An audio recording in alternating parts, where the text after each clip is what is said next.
चलिए भाई हम बात करें एलएलपी में हमारा सेक्शन नंबर 26 27 है जो बात करता है extent and limitation of liability of LLP and it's partners. शुरू करें, कहां तक लायबिलिटी रहेगी in case of default partner की या फिर एलएलपी की, कहां तक डिफॉल्ट रहेगी, कहां तक उनकी लायबिलिटी है, वो अपन पूरी की पूरी बात करते हैं। सबसे पहली बात तो जैसा पार्टनरशिप फर्म में कॉन्सेप्ट होता है वैसे ही यहां भी होगा यार। पार्टनरशिप फर्म में क्या होता है कि भाई पार्टनरशिप फर्म कहां तक लाइबल होगी, उसकी फर्म उसको लाइबल कर सकते हैं। तो उन्होंने क्या बोला, every partner of a LLP is for the purpose of LLP business treated as a agent of the LLP but not of the others. बल्कि पार्टनरशिप फर्म में एक कदम आगे जाके वो एक दूसरे के लिए लाइबल होते हैं, फर्म के लिए लाइबल होते हैं। यहाँ पर लॉ ने बोला एक ही कंसेप्ट होगा, पार्टनर लाइबल है किसके प्रति, एजेंट के लिए, और ये वैसा ही कंसेप्ट है कि डायरेक्टर लाइबल है अपनी कंपनी के लिए। अरे बराबर है क्या? आगे चले। Extent of liability of section number कौन सा है? 27। क्या बोल रहा है? LLP is not bound, LLP bound नहीं है by anything done by a partner in dealing with a person. Law ने क्या बोला है भाई? एलएलपी बाउंड नहीं है। क्या नहीं है? बाउंड, एलएलपी बाउंड नहीं है। ध्यान से, in dealing with a person if the partner has in fact has no authority to do an act। अगर किसी भी पार्टनर को कोई हमने ऑथराइज नहीं करा है तो उसने जो काम किया है विदाउट ऑथराइजेशन, क्या उसके लिए एलएलपी लायबल होगी? क्या नहीं होगी। The person knows that he has no authority, अगर पर्सन को लगता है कि भाई इनको कोई अथॉरिटी नहीं है, और डज नॉट नो और believe him to be a partner of the LLP, इन दोनों केस में लॉ ने बोला साहब कौन जिम्मेदार नहीं है? आपकी एलएलपी जिम्मेदार नहीं है। यहां तक कोई डाउट है क्या? आगे लॉ में बोला है प्रोविजन में, the LLP is liable if partner of LLP is liable to result of any wrongful act. अगर in the ordinary course of business में कोई काम किया है पार्टनर ने ऑन बिहाफ ऑफ एलएलपी, इस वाले केस में कौन जिम्मेदार होगी यार? एलएलपी जिम्मेदार होगी। अरे भाई ऑथराइज नहीं है तो एलएलपी जिम्मेदार नहीं होगी। और अगर ऑर्डिनरी कोर्स ऑफ बिजनेस में कोई काम किया एलएलपी के बिहाफ पर, तो वहां कौन जिम्मेदार होगा? एलएलपी। आगे, an obligation of the LLP whether arising in contract or otherwise shall be solely the obligation of the LLP और the liability of LLP shall be met out। liability अगर कल के दिन हुई तो भाई उसकी प्रॉपर्टी में से भी एडजस्ट होगा, यही विकल्प है। Extent of liability of partner, अभी तक हमने किसकी बात करी है साहब? एलएलपी की लाइबिलिटी कहां तक है वो बात करी है, और अब हम किसकी बात कर रहे हैं? Extent of liability of partner की हम बात कर रहे हैं। A partner of LLP shall not a partner of LLP shall not be personally liable। Law ने बोला साहब बंदा क्या नहीं होगा यार? बंदा पर्सनली लाइबल नहीं होगा, only liable for his own act और omission, but a partner shall not be personally liable for the wrongful act of और दूसरे पार्टनर। अरे भाई P1 ने लाइबल नहीं होगा अगर कोई रॉन्गफुल एक्ट P2 ने किया है तो। अरे बराबर है, ये बंदे ने अगर कोई अथॉरिटी के बाहर जाके काम किया तो ही लाइबल होगा पर्सनल लाइबिलिटी, अदरवाइज और कोई लाइबिलिटी इसकी नहीं होने वाली है। कोई डाउट है क्या? आया समझ में? चले, सेक्शन नंबर 26 एंड 27। अब ये बात करेगा होल्डिंग आउट की, मतलब काइंड ऑफ स्टॉपल, याद है ना? बराबर है। अगर आपने bye way of words spoken और रिटन या बाय वे ऑफ कंडक्ट अगर आपने रिप्रेजेंट किया है कि भाई मैं फलानी फलानी एलएलपी का पार्टनर हूं, तो जैसा कि हमने कॉन्ट्रैक्ट एक्ट में पढ़ा है वैसा ही कंसेप्ट हूबहू यहां पर चलेगा।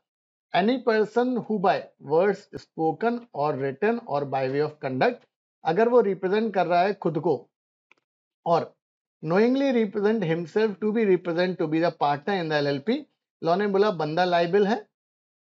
To any person who has on the faith of any such representation give credit to the LLP, तो उन्होंने बोला साहब कल के दिन अगर कुछ होता है तो वो जिम्मेदार होगा। However, if any financial benefit is received by the LLP as a result of such representation, possible है साहब कि अगर बाई चांस कोई रिप्रेजेंटेशन दिया है उसने गलत तरीके से और उसके कारण एलएलपी मेरी एलएलपी को कोई बेनिफिट हो गया, तो लॉ ने बोला जितना बेनिफिट हुआ उतने के लिए एलएलपी भी लायबल होगी। अरे जनरली कौन लायबल होगा? वो बंदा लायबल होगा, पार्टनर जिसने स्टॉपल का यूज करते हुए कोई कॉन्ट्रैक्ट किया है। बट लॉ ने बोला अगर एलएलपी को बेनिफिट हुआ है तो यार एलएलपी की भी जिम्मेदारी बनती है। However, if any financial benefit is received by the LLP as a result of such representation by such person is liable to that extent. After a partner death, अगर पार्टनर की क्या हो गई और बिजनेस अगर कंटिन्यू रहा and the business is continued in the same LLP, it shall not make liable his LR. अरे भाई कभी भी लाइबल होगा क्या? एलआर कभी भी लाइबल नहीं होगा। एलआर सिर्फ पास्ट परफॉर्मेंस के लिए वहीं तक लाइबल होगा जहां तक के लिए बंदे को कोई बेनिफिट मिला है सामने वाले से। It shall not make any liable his LR or his state liable for any act of LLP done after his death. Unlimited liability in case of fraud. Section number कौन सा है? 30. एग्जाम में कभी आ सकता है भाई अनलिमिटेड लाइबिलिटी वाला concept. In the event of any act carried out by the LLP, कोई LLP ने काम किया है या किसी पार्टनर ने काम किया है, और कैसे काम किया है? फ्रॉड करने के लिए क्रेडिटर्स के साथ में या for any fraudulent purpose, yes, liability of the LLP and partner who acted shall be liable as a unlimited liability. Law ने बोला आपकी लायबिलिटी क्या हो जाएगी? और भाई 5 साल का रहना खाना फ्री है। फीस कितनी लगेगी? 50,000 से लेकर 5 लाख रुपए तक। कोई डाउट है? चलें आगे। However, in case any such act is carried out by the partner, the LLP is liable to the same extent as the partner. Such act was without the knowledge of the authority of the LLP. अरे भाई सीधी बात है, बिना आपने कोई authority नहीं दी और partner ने अगर कोई काम कर दिया तो ऑब्वियसली उस केस में बंदे की पर्सनल लायबिलिटी है। If any fraud is committed by, LLP ने कोई फ्रॉड किया, डीपी ने कोई फ्रॉड किया, पार्टनर ने कोई फ्रॉड किया, एम्प्लॉय ने किया, such person shall be liable to pay compensation जिस बंदे को लॉस हुआ है। लॉ ने बोला साहब कंबाइंडली आपको क्या करना पड़ेगा? आपको सामने वाले को कंपनसेट करना पड़ेगा। कोई डाउट है यहाँ तक? ऊपर वाला पॉइंट, ये वाला, in case any such act carried by the partner, अगर ऐसा कोई काम पार्टनर करता है, the LLP is liable to the same extent. मतलब सीधी बात है, जैसे पार्टनर लायबल होगा वैसे ही कौन लायबल होगा? आपका LLP. Such act was without the knowledge of the authority of the LLP. Law ने बोला साहब अब कंसेप्ट क्या होगा? बट इसका एक एक्सेप्शन ये हो सकता है कि भाई अगर हमने किसी काम के लिए आपको ऑथराइज ही नहीं करा और फिर भी आपने कोई काम कर दिया और कल के दिन कोई, तो आप पर्सनल लायबिलिटी होगी आपकी। बराबर है। सेक्शन नंबर 31 है जो बात करता है सब विसिल ब्लोइंग की। अब ध्यान से, ये विसिल ब्लोअर क्या होता है? Policy whistle blower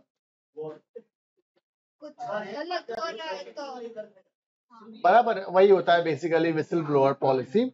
the court और द ट्रिब्यूनल में रिड्यूस और wave any penalty is imposed again. अगर कोई पेनल्टी इम्पोज की गई है किसी पार्टनर के अगेंस्ट में या किसी एम्प्लॉय एलएलपी अगेंस्ट में, अगर वो सेटिस्फाइड होता है कि जिस टाइम पर इन्वेस्टिगेशन चल रही है बंदा फुल कोऑपरेट कर रहा है, सारी इंफॉर्मेशन दे दी है, such partner employee of the LLP has provided useful information during investigation of such LLP, or the information given whether or not during the investigation leads to convicted under this act or any other act। अगर information नहीं मिलती तो शायद उसको हम दोषी नहीं ठहरा पाते एलएलपी को। तो लॉ ने बोला अगर किसी व्यक्ति ने ऐसी कोई चुगली की है अपनी एलएलपी के अगेंस्ट में तो उसको हम प्रोटेक्शन देंगे। अरे बराबर है। सेक्शन नंबर कौन सा है? 31। Such person and employee who provided information shall not be discharged, demoted, suspended, threatened, harsh or any other manner। अब ये तो फालतू बात कर रहा है।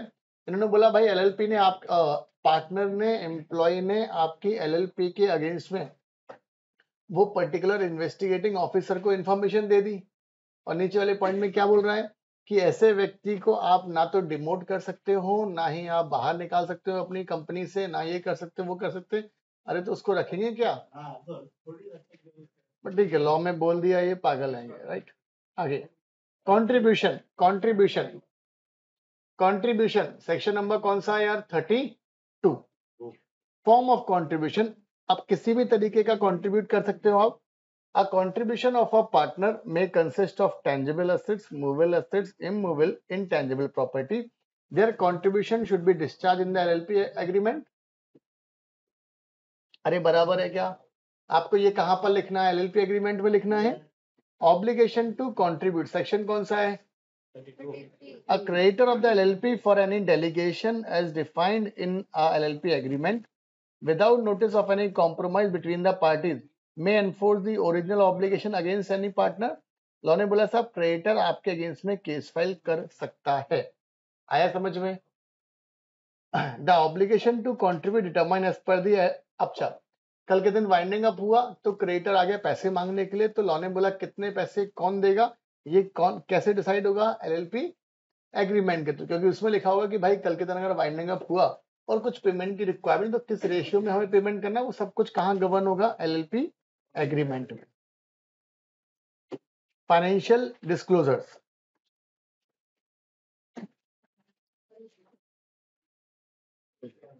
फर्स्ट पॉइंट, आपको मेंटेन करना है प्रॉपर अकाउंट्स एज में be prescribed in the rules. आपको statement of account solvency file करना है 6 महीने में from the end of each financial year, मतलब 30 सितंबर तक आपको फाइल करना है, आपको 6 महीने में। Statement of account solvency shall be file with the ROC, हर साल फाइल करना प्रिस्क्राइब्ड फॉर्म में। और accounts of the central government किसी को भी एग्जम्प्ट कर सकता है ऑडिट की रिक्वायरमेंट से, अगर उसको लगता है तो।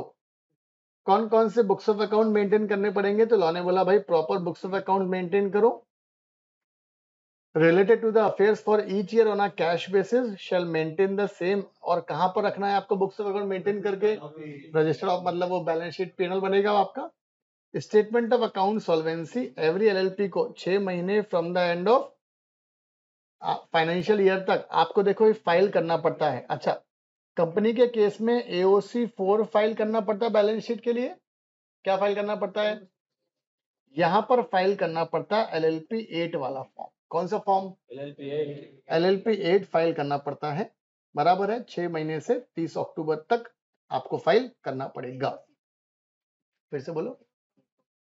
कंपनीज एक्ट में, कंपनीज एक्ट में बैलेंस शीट पीएनएल सेक्शन 137 में हम फाइल करते हैं एओसी 4 में, और यहां पर क्या फाइल करना पड़ेगा? एलएलपी 8। कॉन्सेप्ट सेम है, यहां भी बैलेंस शीट, वहां भी बैलेंस शीट।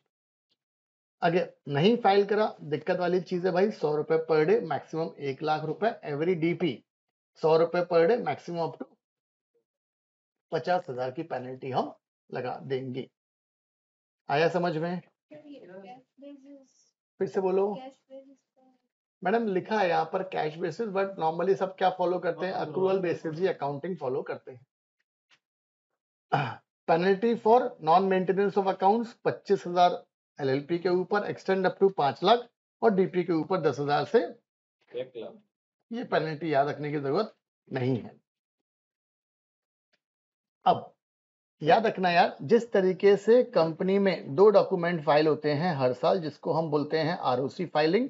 एक होता है एओसी 4 एज पर सेक्शन 137, और एक होता है MGT 7 as per section number 92। अरे बराबर है क्या? वैसे ही एलएलपी में एक होता है एलएलपी 11 वाला फॉर्म, और एक होता है एलएलपी 8 वाला फॉर्म। अरे बराबर है क्या? ठीक है। कंपनी में 2 तरह के, अगर आप कभी भी वर्ड यूज करते हैं एनुअल फाइलिंग, आरओसी फाइलिंग, तो इसका मतलब आपको 2 फॉर्म फाइल करने पड़ते हैं कंपनी के केस में। एओसी 4 या एमजीटी 7 अलग अलग सेक्शन में डिफाइंड है, राइट। और एलएलपी में भी 2 फॉर्म ही फाइल करने पड़ते हैं, एक होता है एलएलपी 11 और एक होता है एलएलपी 8। जो यहाँ पर एओसी 4 है वो यहाँ पर एलएलपी 8 है, और जो यहाँ पर एमजीटी 7 है वो यहाँ पर एलएलपी 11 है। आया समझ में? कोई दिक्कत है? हो गया? थोड़ी और बात कर ले। ये आपको फाइल करना पड़ता है फाइनेंशियल ईयर क्लोज से 60 दिन के अंदर। कितने दिन के अंदर? मतलब मई आती है, मई आता है आपका, बराबर है, लगभग 29-30 मई आती है डेट आपकी निकल कर। ये आपको फाइल करना पड़ता है 30 अक्टूबर तक। कब तक? 30 अक्टूबर तक। ये आपको फाइल करना पड़ता है एजीएम से 30 डेज में। ये आपको फाइल करना पड़ता है एजीएम से 60 डेज के अंदर। अरे बराबर है क्या? तो कंपनी में क्या फाइलिंग है, एलएलपी में क्या फाइलिंग है, अपन ने दोनों की बात कर ली है। आया समझ में? लिख लिया सबने? चलो, तो भाई सेक्शन नंबर 35 है, ये काय की बात करेगा, एलएलपी की। अगर एग्जाम में कभी सवाल आ गया कि भैया वो बुक्स ऑफ अकाउंट्स फाइल करने हैं कंपनी के केस में, कौन से फॉर्म में कितने वक्त में फाइल होते हैं, सेम आप एलएलपी में बताएं साहब कौन से फॉर्म में कितने दिन में फाइल होने हैं, तो हमारे पास दोनों इंफॉर्मेशन है। कोई डाउट? चले, तो एओसी 4 137, एमजीटी 7 92 है, और अगर स्मॉल कंपनी है तो यहाँ पर एमजीटी 7A वाला फॉर्म होता है, बताया था ना 92 में। नॉन कंप्लायंस करी भाई 100 रुपए पर डे की पेनल्टी है, मैक्सिमम 1,50,000 की पेनल्टी लगने वाली है। कोई doubt? Inspection of documents kept by the ROC, section कौन सा है यार? 36. The incorporation document, name of the partner, changes, statement of account, solvency, annual return filed by each LLP shall be available for inspection by any person, कोई भी व्यक्ति इसको check कर सकता है। और penalty for false statement, section number कौन सा है? 37। If at any return statement document any person makes any statement which is false, आपको पता है कि भैया गलत है, या आपने कोई इंफॉर्मेशन देनी थी बट आपने इंफॉर्मेशन नहीं दी, तो लॉ ने बोला हम आपके ऊपर लगा देंगे पेनल्टी, 2 साल का रहना खाना फ्री है। कितने पैसे लगेंगे? 1 लाख से लेकर 5 लाख तक। नहीं समझ में आया?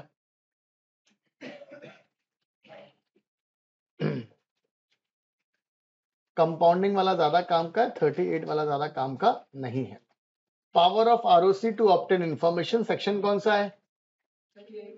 इन order to obtain such information as the ROC consider necessary, वो किसी भी एम्प्लॉय से, किसी भी डेजिग्नेटेड पार्टनर से, किसी भी पार्टनर से, किसी भी एम्प्लॉय से इंफॉर्मेशन मांग लिया है, अगर इंफॉर्मेशन मांग ली नो प्रॉब्लम, नो तो आरओसी समन इशू करेगा कि भैया हमारे सामने पेश हो, और अगर नहीं हुए तो 2,000 से 25,000 तक की पेनल्टी है।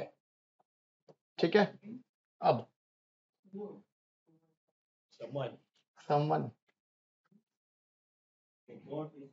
अरे नोटिस, कारण बताओ नोटिस, समन होता है वो, समन तो आगे चले, आगे सेक्शन नंबर 39 है, थोड़ा सा इंपॉर्टेंट है, टिक लगा लो यार, 38 काम का नहीं है इतना, ध्यान से।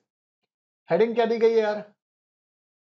Compounding of offence. Compounding of, अब ये टॉपिक यहां पर भी है, कंपनीज एक्ट में भी होता, जनरली हर एक्ट में होता है। क्यों? से फॉर एग्जांपल आपके ऊपर उन्होंने पेनल्टी लगा दी, आपने कोई डिफॉल्ट कर दी, और उस डिफॉल्ट में, मतलब इसका हम बेस की बात करें है क्या एक्चुअल में, जिस भी ऑफेंस में इम्प्रिजनमेंट कंपलसरी नहीं है, फिर से आपने कोई ऑफेंस कर दिया किसी भी एक्ट में, और उसमें क्या जरूरी नहीं है, कंपलसरी नहीं है, मतलब वहां पर ऐसा लिखा है कि भाई इम्प्रिजनमेंट होगा 2 साल का, इम्प्रिजनमेंट ओनली, उस ऑफेंस की कंपाउंडिंग नहीं होती, या कहीं पर लिखा होगा इम्प्रिजनमेंट 2 साल एंड फाइन 10,000, उसकी कंपाउंडिंग नहीं होती, क्योंकि वहां पर इम्प्रिजनमेंट कंपलसरी है। तो कंपाउंडिंग का बेसिक कॉन्सेप्ट ये बोलता है कि भाई अगर इम्प्रिजनमेंट कंपलसरी नहीं है, उस पर्टिकुलर ऑफेंस की हम करवा देंगे कंपाउंडिंग। इसके मायने अभी लिखा है कि भाई 50,000 का फाइन लगेगा, आप गए हमारे पास कंपाउंडिंग कराने के लिए, हम आपके डायरेक्टर के अगेंस्ट में, पार्टनर के अगेंस्ट में कोई केस कार्रवाई नहीं लगाएंगे। आप एक काम करो, कंपाउंडिंग फीस 50,000 की जगह 80,000 रुपए हमें पे कर दो, बात खत्म अपनी अपनी।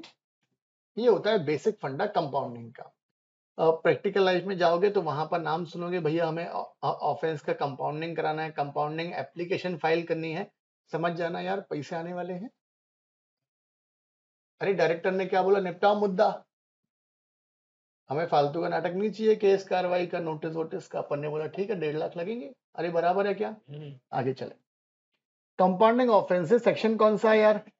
39. कौन करेगा कंपाउंडिंग? रीजनल डायरेक्टर, आरओसी की बात नहीं कर रहे हैं, या फिर और कोई officer below the rank of में ऑफेंस में compound any offences punishable with fine only. Compulsory क्या नहीं है? इम्प्रिजनमेंट। कंपाउंडिंग का प्रोविजन किसी भी एक्ट में हो, चाहे वो फेमा हो, चाहे वो सेबी हो, चाहे कंपनीज एक्ट हो, चाहे इनकम टैक्स, चाहे जीएसटी, चाहे कंपटीशन एक्ट हो, चाहे एलएलपी हो, सब जगह फंडा सेम चलता है कि भाई सिर्फ और सिर्फ फाइन अगर है, यहाँ इम्प्रिजनमेंट कंपलसरी नहीं है, उस पर्टिकुलर ऑफेंस की कंपाउंडिंग अलाउड है। by collecting it from a person is reasonably suspected a sum which may extend to the amount of the maximum fine provided for the offense. Some maximum fine आपसे हम ले सकते हैं, but shall not be lower than the minimum amount provided for the offense. Law ने बोला कम से कम, for example कहीं पर लिखा 10,000 से 1 लाख, तो यहाँ पर 10,000 नहीं लोगे आप, कितना पैसा लोगे आप? अरे भाई आपके ऊपर अथॉरिटी ने सिर्फ फॉर एग्जाम्पल 50,000 का फाइन लगा दिया, क्योंकि वो 10,000 से 1 लाख तक कहीं भी लगा सकता। आपने बोला सर इसकी कंपाउंडिंग करानी है, तो अथॉरिटी कितना बोली, 1 लाख रुपए दे दो हमें। अच्छा, तो हमने एक आपको क्या दिया है साहब, रिलीफ दिया है, बट आपने क्या करा यार, आपने इस साल में ऑफेंस करा सेम, अगले साल फिर वही ऑफेंस कर दिया। लॉ ने बोला यार बड़े गिरे हुए इंसान हो तुम। अरे भाई आपने क्या करा, इस साल ऑफेंस करा और फिर से वही काम फिर से कर दिया, बराबर है। अरे किसी लड़की को इन्होंने इस वाले वैलेंटाइन डे पे प्रपोज करा होगा ये भाई ने, फिर बाद में वो लड़की ने मना कर दिया कि sorry I am already engage with 4 to 5 persons. अब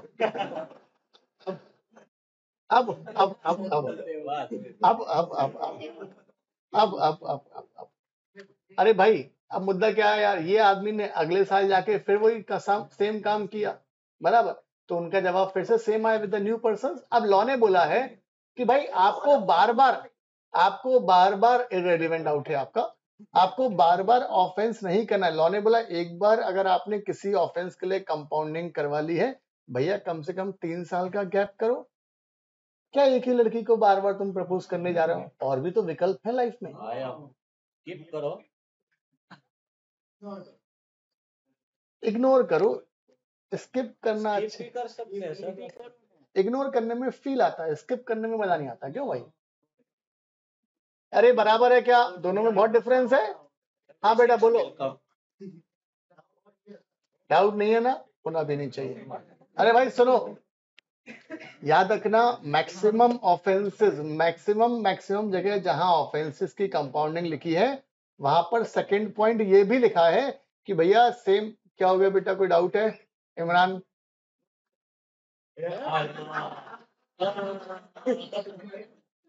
नहीं, वो ये बोल रहे हैं इमरान के सर हमारे यहाँ चलता ही नहीं है सिस्टम। एक मिनट भाई, मेरी तरफ से डिस्क्लेमर है, बोल रहा हूँ ना कि मैं जो एग्जाम्पल दे रहा हूँ 4 to 5%, वो तुम्हारे यहाँ नॉर्मल है। उल्टा होता है।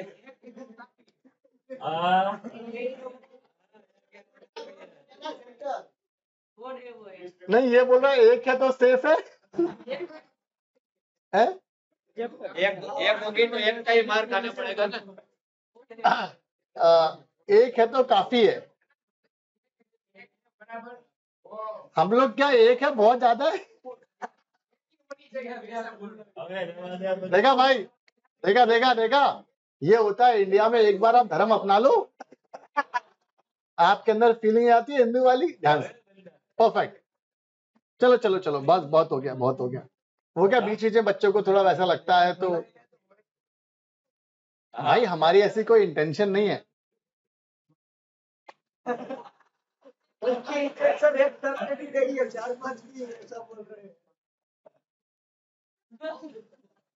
कुछ नहीं किया सर मैंने। चलो अरे भाई सुनो, कंपाउंडिंग की बात करें, कंपाउंडिंग में एक फंडा कंपाउंडिंग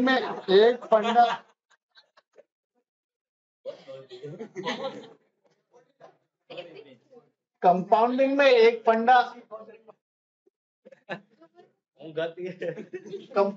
एक फंडा ये भी है कि भाई आपको 3 साल तक सेम ऑफेंस फिर से नहीं करना है। अरे बराबर है क्या, ये लिखिए लाइन, सेम ऑफेंस। अच्छा आपने वही फिर से ऑफेंस कर दिया, तो लॉ ने बोला यार आपको ये वाला काम फिर आपको कंपाउंडिंग हम परमिट नहीं करेंगे। For same offense compounding will be done only after 3 years after compounding of an, whether before or after the institution of any proceeding, intimation thereof shall be given to the registrar within a period of 7 days from the date of the offence so compounded। अब देखो generally compounding के लिए आप क्या करो साहब, आपके ऊपर केस कार्रवाई चालू हो उसके पहले कंपाउंडिंग करवा लो, बट लॉ ने बोला से फॉर एग्जाम्पल उन्होंने केस चालू कर दिया अथॉरिटी ने, उसके बीच में भी कंपाउंडिंग करवा लो, और कंपाउंडिंग आपने एक एप्लीकेशन लगा दी ना, आरडी को इंटीमेट कर दो कि सर पैसे दे के आ रहे हैं वहां पर, हम केस बंद करो यार फालतू। Where the offense is compounded before the institution of any prosecution, no prosecution shall be instituted in relation to such offense. अगर पहले करवा लिए तो आपके ऊपर केस कार्रवाई नहीं चलेगी, और अगर बाद में आपने इन बिटवीन अगर आपने कंपाउंडिंग करवाई है, such compounding shall be brought by the ROC in front of the offender in relation to which the offense is compounded will be discharged। फिर वो देखे चले। पार्टनर्स ट्रांसफरेबल इंटरेस्ट सेक्शन कौन सा है? 42 है। सेक्शन कौन सा है? 42 है। अरे भाई सेकंड वाला पॉइंट क्या बोल रहा है कि अगर बाई चांस आपने कंपाउंडिंग की एप्लीकेशन बाद में फाइल करी और पहले केस चालू हो गया, तो भैया आरओसी आरडी को बोलेगा कि सर ये व्यक्ति छोड़ दो, ये व्यक्ति ने पैसे दे दिए हैं, इसका केस यहीं पर रफा दफा कर दो, डिस्चार्ज कर दो, simple. Section 42 partners transferable interest, section कौन सा है यार? 42। सेक्शन कौन सा है? 42। ये रख ले तू, शर्ट से मैच कर रही ना। आगे, the right of a partner to share profit or loss are transferable fully or in part। क्या बोल रहा है वो कि भाई जो भी पार्टनर का प्रॉफिट या लॉस का जो शेयर है वो आप ट्रांसफरेबल है, चाहे पूरा का पूरा ट्रांसफर कर दो किसी व्यक्ति के फेवर में, चाहे पार्ट में ट्रांसफर कर दो, कोई दिक्कत नहीं है। अच्छा, से फॉर एग्जाम्पल किसी पार्टनर ने अपना प्रॉफिट शेयर किसी और के फेवर में ट्रांसफर कर दिया, तो इसका मतलब क्या ये बंदा फर्म से हट गया क्या? नहीं, इसने तो अपना बेनिफिट ट्रांसफर किया ना। It does not result in disassociation of the partner or a dissolution or a winding up of the LLP। अरे लॉ ने बोला इसको प्रॉफिट मिला था, इनने किसी अपने भाई को ट्रांसफर कर दिया, इसका मतलब ये नहीं एलएलपी बंद हो गई या फिर ये अलग हो गया एलएलपी से, नहीं। This right does not entitle the transfer अलानी टू पार्टिसिपेट। लेकिन इसका मतलब ये है क्या कि ये आदमी अब पार्टनर बन जाएगा? लॉ ने बोला कुर्सी तो एक ही है ना यार, कैसे एडजस्ट होंगे? देखो ना एक बार आप, अरे बराबर है क्या? यार में कोई दिक्कत है? चले आगे। अरे ये 42 समझ में आया नहीं आया? क्या बोल रहा है कि भाई अगर किसी पार्टनर ने अपना प्रॉफिट एंड लॉस का शेयर किसी और को ट्रांसफर कर दिया, लॉ ने बोला इसका इफेक्ट ये नहीं होगा कि मेरी फर्म बंद हो गई या ये अब हमारा पार्टनर नहीं रहा। दूसरी बात, ये आदमी जिस आदमी को ट्रांसफर किया हमने प्रॉफिट एंड शेयर ये भाई ने, तो ये आदमी का मैनेजमेंट में पार्टिसिपेट करेगा? नहीं। अरे बराबर है क्या? Simple concept. Conversion into section number 55, section number 56, section number, और कुछ नहीं लिखा। इन्होंने बोला बॉस फर्म को कन्वर्ट करना है एलएलपी, जो प्रोसीजर है शेड्यूल में फॉलो कर लो। बेटा याद है ना शेड्यूल? बस जब मुझे याद है। अगर प्राइवेट कंपनी कन्वर्ट करना एलएलपी, शेड्यूल 3 है वो याद कर लो, और अगर यहाँ कन्वर्ट करना है तो ये याद कर सकते। आया समझ में? चले, registration and effect of conversion, ये थोड़ा सा इंपॉर्टेंट है।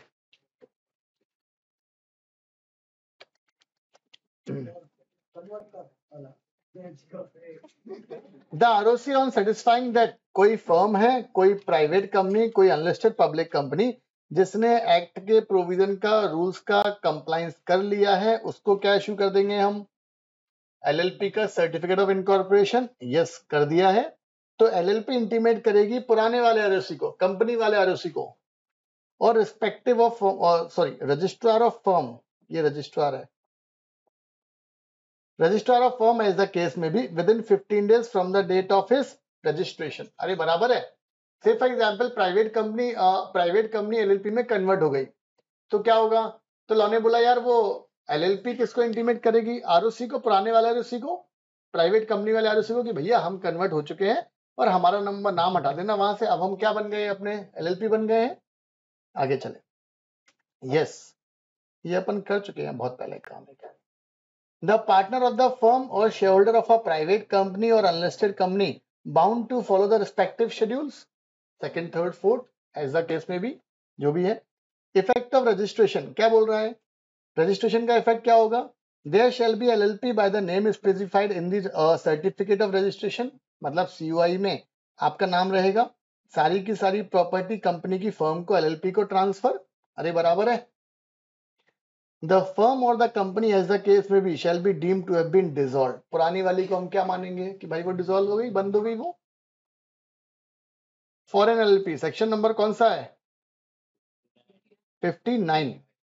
The central government may make rules for the provision in relation to the establishment of place of business by foreign LLP within India and carrying on the business therein by applying or incorporating modification under the Companies Act।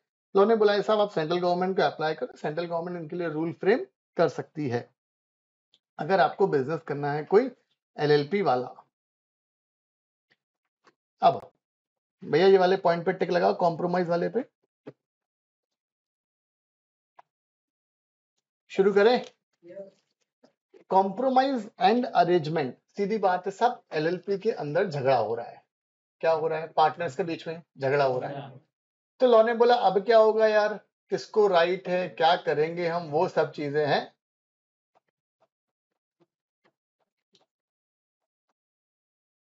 यार में क्या हो गया, चले अब section number कौन सा है? 60 है, 60 है। ये क्या बोल रहा है?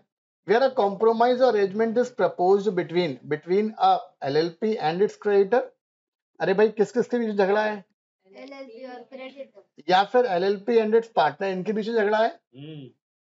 तो लॉ ने बोला ट्रिब्यूनल लगाएगा द ट्रिब्यूनल में ऑन द एप्लीकेशन कौन लगाएगा ट्रिब्यूनल को? LLP लगाए, क्रेडिटर लगाए, पार्टनर लगाए, या फिर in case of LLP wound up liquidator लगाए।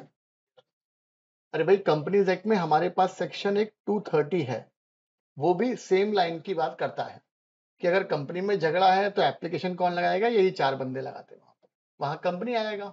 अरे आया समझ में क्या? जीत भाई कोई डाउट है? जीत देखो कोई डाउट है? आगे चले। अब देखो ध्यान से, अगर झगड़ा होता है एलएलपी एंड क्रेडिटर्स के बीच में, किसके बीच में झगड़ा है यार? या फिर एलएलपी एंड पार्टनर के बीच में झगड़ा है, तो लॉ ने बोला 4 में से कोई भी लगा दे एप्लीकेशन। कौन लगाएगा एप्लीकेशन? एलएलपी लगा दे, क्रेडिटर्स लगा दे, पार्टनर लगा दे, या अगर वाइंडिंग अप हो गया तो लिक्विडेटर लगा दे। आपने लगा दी है एप्लीकेशन, मान के चलो साहब एलएलपी और क्रेडिटर में झगड़ा है, तो वो क्या बुलाएगा? उनकी मीटिंग। अगर इनमें झगड़ा है तो क्रेडिटर्स की मीटिंग बुलाएगा, अगर पार्टनर से झगड़ा है तो पार्टनर की मीटिंग बुलाएगा, एज द केस में भी। आगे चले। If majority representing 3/4 in value of creditor या पार्टनर, जिसका भी झगड़ा है, लॉ ने बोला 75% बंदे अवेलेबल होना चाहिए। एग्री। अब क्या हुआ फिर? इन्होंने बनाया एक प्लान। अरे भाई क्रेडिटर वाले बोल रहे हैं सर पैसे नहीं दे रहे यार, और लगभग ये कंपनी एलएलपी बंद होने वाली है। तो ट्रिब्यूनल ने क्या बोला, चलो एक काम करो, स्कीम बना देते हैं। स्कीम में एक काम करो यार, आपका जो भी पैसा ड्यू है 10 लाख रुपए, वो आपको हम 5 साल में पैसा दे देंगे ईएमआई वाला फॉर्मेट में, और एक काम करो 5 लाख के शेयर्स दिला देते हैं, या एलएलपी में कंट्रीब्यूशन दिला देते हैं, आपका डिविडेंड दे देंगे, डिविडेंड मिलेगा आपको फ्री का। इस तरीके की कोई इन्होंने स्कीम बना दी। लॉ ने बोला वो स्कीम को एग्री होना चाहिए 3/4 ऑफ द क्रेडिटर। अगर झगड़ा पार्टनर्स का है तो 3/4 ऑफ द पार्टनर्स एग्री होना चाहिए। Agree to any compromise arrangement and if sanction, आप एग्री हो गए तो ट्रिब्यूनल ने कर दिया उसको सैंक्शन, अप्रूव करा दिया। अब जब भी वो सैंक्शन करेगा, अप्रूव करेगा पर्टिकुलर स्कीम को, तो लॉ ने बोला आप वो चेक करेगा सारे के सारे मटेरियल फैक्ट्स या लेटेस्ट फाइनेंशियल पोजीशन जो आपने किसको फाइल करी है, ऑर्डर देने के पहले आरओसी को फाइल करे हैं। अगर नहीं फाइल किए तो आपके ऊपर हम इतनी इतनी पेनल्टी लगा देंगे। कोई डाउट है? The tribunal may at any time after an application has been made under this section stay the commencement or continuation of any suit proceeding against LLP। अब क्रेडिटर साहब के, क्रेडिटर और एलएलपी में झगड़ा है, बराबर है। क्रेडिटर ने अप्लाई किसको कर दिया? ट्रिब्यूनल को, इस सेक्शन में 60 में। तो लॉ ने बोला यार जैसी एप्लीकेशन फाइल हो गई ना, दूसरे क्रेडिटर जो इसके अगेंस्ट में केस लगाने वाले ना एलएलपी, सब पे लग जाएगा स्टे ऑर्डर। क्यों? क्योंकि यहाँ पर डिसीजन पेंडिंग है अभी। आया समझ में? वरना एक ही मैटर के लिए अलग अलग पार्टी केस लगाएंगे तो वैसे तो केसेस इतने सारे हैं और केस बढ़ जाने हैं। और कल या परसों में रिपोर्ट आई थी कि भाई 3 साल में हाई कोर्ट और सुप्रीम कोर्ट में इतने केसेस पेंडिंग है जितने आज तक कभी पेंडिंग नहीं हुए। कल की या परसों की कोई रिपोर्ट थी, है ना? हाँ, सेक्शन नंबर 60 की बात।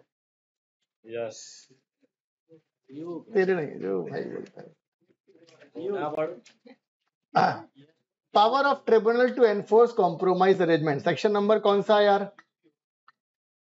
अब देखो मुद्दा क्या है, आपने कोई स्कीम बना दी, किसने स्कीम बनाई? ट्रिब्यूनल ने। किसने स्कीम बनाई? ट्रिब्यूनल ने। अब ट्रिब्यूनल ने बोला कि एक काम करो यार, हम आपको एक तो कैपिटल कंट्रीब्यूशन दे देते हैं, फ्री में डिविडेंड ले लेना आप, प्लस आपका मंथली पेमेंट होगा आपका ईएमआई फॉर्मेट में जो भी आपका अमाउंट ड्यू है। तो यार वो स्कीम को प्रॉपर्ली चेक करना पड़ेगा, वो एलएलपी काम कर रहा है कि नहीं कर रहा है, पैसे टाइम पे दे रहा है कि नहीं दे रहा है, तो वो वाली बात कर रहे हैं अपन। Whether tribunal makes any order under section 60 sanctioning the scheme of any compromise arrangement, तो लॉ ने बोला shall have power to supervise, tribunal को पावर है उस पर्टिकुलर स्कीम को प्रॉपर्ली एग्जीक्यूट कर रहे हो कि नहीं कर रहे हैं, सुपरवाइज करने की पावर है। या फिर may at the time of making such order or at any time thereafter giving such direction in regard to any make such modification the compromise arrangement consider necessary, वो कोई भी ऑर्डर में modification कर सकता है। और अगर ट्रिब्यूनल सेटिस्फाइड हो गया है कि यार हमने स्कीम बना दी है बट कंपनी हमें लगता है साहब, सॉरी एलएलपी हमको लगता है यार कि इस स्कीम को फॉलो अभी तो एग्री हो रहा है बट प्रॉपर्ली इंप्लीमेंट नहीं कर पाएगा, अगर ट्रिब्यूनल को लगता है कि भाई ये सेटिस्फैक्टरी काम नहीं कर पाएगा, इट में either on its own motion या application of any person interested in the affairs of LLP, फिर आपका हम क्या करवा देंगे? वाइंडिंग अप, सेक्शन नंबर 64 में। अरे आए समझ में? फिर तो लास्ट ऑप्शन वही था। अरे भाई आपका हमने झगड़ा सॉल्यूशन किया है तो झगड़ा इसलिए कि भाई वाइंडिंग अप ना हो, बट अगर तुम्हें करना ही नहीं है, अरे बराबर है, कल के दिन साहब ये और इनकी वाइफ में झगड़ा हो गया, बराबर, वो खूब चप्पल एक दूसरे पे चलाए जा रहे हैं, बराबर है। अब क्या है साहब, जब पब्लिक ने देखा तब इनकी वाइफ के हाथ में चप्पल थी, तो क्या हुआ साहब? अरे भाई सुनो, फिर समाज वाले आए तो समाज वाले ने क्या करा, एक काम करो भैया, आपका झगड़ा है, बराबर है, तुम मैडम को मार पाते नहीं मार पाते वो नहीं पता, लेकिन यहाँ पर दिख रहा है कि तुम में बहुत पड़े हैं। अब तो वो क्या करेंगे भाई, अपन इनको बचा लें जीवन में, यस बराबर है। अब तो लॉ ने बोला यार हम क्या करेंगे साहब, इनको बोल देंगे भैया एक काम करो साहब, तुम अपने मायके चले जाओ और तुम अपने मायके में रहो। अरे ये क्या जाएगा, ये तो इनका मायका है ना यार, बराबर है। और बाद में अगर नहीं मान रहे हैं, खुश रहो खुश रहो, बाद में अगर नहीं मान रहे हैं क्या कर रहे हैं, बाद में अगर नहीं मान रहे हैं बाद में अगर नहीं मान रहे हैं तो क्या करेंगे? तो लॉ ने बोला यार फिर तो इनका वाइंडिंग अप करवा, मतलब दोनों का वाइंडिंग अप करवा देंगे। हाँ अरे बराबर है क्या? चल भैया ये एग्जाम के हिसाब से सवाल आता है कि ऐसे कौन कौन से 5 केसेस हैं जिसमें वाइंडिंग अप होता है, इंपॉर्टेंट है, लिखो इसको। वाइंडिंग अप वाले केसेस का इंपॉर्टेंट कॉन्सेप्ट है और सिंपल भी है। चले, if the LLP decide that, अच्छा ये वॉलंटरी हो गया, ये क्या हो गया यार, भाई ने बोला साहब नहीं यार अब तो डाइवोर्स चाहिए साहब रूपा से, नहीं काम बन रहा है, दिमाग खराब कर दिया है, क्या खराब कर दिया है? दिमाग। बराबर, पहला पॉइंट। दूसरा वाला सेक्शन 3A की डिफॉल्ट, मेहता जी सेक्शन 3A की डिफॉल्ट, अगर 6 महीने में बंदे नहीं बढ़ाए तो वाइंडिंग अप कर देंगे, और सेम कॉन्सेप्ट वैसे ही कंपनीज एक्ट में भी है, अगर आप इंडिया के अगेंस्ट में काम कर रहे हो, अरे आपने बनाई तो एलएलपी इंडिया में है बट आप काम कर रहे हो पाकिस्तान वाले, तो लॉ ने बोला आदत से बाज नहीं आओगे, आपको हमने यहाँ रहने के लिए जमीन दी है, बराबर, खाने के लिए भोजन दिया है और पहनने के लिए वस्त्र दिए हैं, अरे बराबर है, लेकिन तुम काम कौन से करोगे यार, वही वाले, गलत है। आया समझ में? आगे, if the LLP has made, if the, अरे समझ में आया? आगे 3 पॉइंट। अरे भाई पहला वाला क्या है, वॉलेंट, शांत रहो, पहला वाला क्या है, वॉलेंट्री वाला, पहला वाला पॉइंट क्या है, वॉलेंट्री वाला। सेकंड वाला सेक्शन 3A वाला। थर्ड वाला इंडिया के अगेंस्ट में काम कर रहे हो। फोर्थ वाला पॉइंट, अगर आपने क्या फाइल नहीं करा, ना तो अकाउंट फाइल, मतलब अगर हम बात करें LLP 8 वाला फॉर्म या 11 वाला फॉर्म लगातार 5 साल तक फाइल नहीं किया तो हम आपके LLP बंद करवा देंगे। अरे यही दोनों फॉर्म थे ना यार। आगे चलें और देखो ध्यान से, यहां पर एंड है क्या, यहां पर अगर दोनों फॉर्म आपने लगातार 5 साल तक फाइल नहीं करे, LLP 8 LLP 11, तो भाई समस्या है वहां पर। अरे आया समझ में क्या? या फिर ट्रिब्यूनल को लगता है भाई जस्ट एन इक्विटेबल ग्राउंड है, ये परफेक्ट ग्राउंड है LLP को दुकानदारी बंद करने का, तो आपके LLP की दुकानदारी हम बंद करवा देंगे। एग्जाम में आता है सवाल। आ गया समझ में? पिछले 5 साल के एक काम और करना यार, सुनो भाई, अगर कोई बच्चा कर सकता तो कर लेना यार। LLP के क्वेश्चन एक बार पुराने पेपर देख लेना, 2-3 साल के। LLP का क्वेश्चन दिख जाएगा, सॉल्यूशन मिल जाएगा। फेमा का क्वेश्चन चेक कर लेना, तो जो भी हमने अभी तक पढ़ा है सेक्शन 5 तक, वहां तक आपको पूरा का पूरा मिल जाना चाहिए, कोई दिक्कत नहीं, और सॉल्यूशन भी हो जाना चाहिए। Rules for winding up and dissolution, section number कौन सा यार, 65। Provision for facilitating reconstruction amalgamation of LLP, section कौन सा यार, 62। ध्यान से, अब ये क्या बोल रहा है भाई, हम वाइंडिंग अप नहीं करवा रहे, हम करवा रहे हैं अमालगमेशन। क्या करवा रहे हैं? When an application is made to the tribunal under section 60 for the sanctioning of a compromise arrangement proposed between LLP and any person as mentioned in this section, and it is shown to the tribunal that compromise arrangement has been proposed for reconstruction of an LLP या amalgamation of 2 or more, या फिर एक LLP सारे की सारी किसी scheme के तहत हम assets liability ट्रांसफर कर रहे हैं किसी दूसरे को, बराबर है। तो लॉ ने बोला इसमें से कोई भी काम हो रहा है, द ट्रिब्यूनल में इधर बाय द ऑर्डर क्या सैंक्शन कर देगा, वो कॉम्प्रोमाइज अरेंजमेंट या कोई मैटर के लिए कोई भी ऑर्डर इशू कर सकता है। अब देखो यार, अमालगमेशन होता है कभी भी तो क्या होता है, सारी की सारी प्रॉपर्टी ट्रांसफर्ड, यही होता है। कंटिन्यूएशन बाय और अगेंस्ट द ट्रांसफरी LLP, सब कुछ जो भी यहाँ पर पार्टनर है वो वहां बन जाता है पार्टनर। पुरानी वाली का क्या हो जाएगा, डिसोल्यूशन हो जाएगा। Provision to be made for, एक मिनट, डिसेंटिंग आएगा, ये डिसोल्यूशन नहीं है फूफा जी। Provision to be made for dissenting person from compromise arrangement, या और कोई इंसिडेंटल ऑर्डर इशू कर सकता है। फोर्थ पॉइंट में डिसेंटिंग लिख लेना, वो डिसेंटिंग पर्सन। अरे जो एग्री नहीं कर रहा उसका पैसा वापस कर दो, काम खत्म।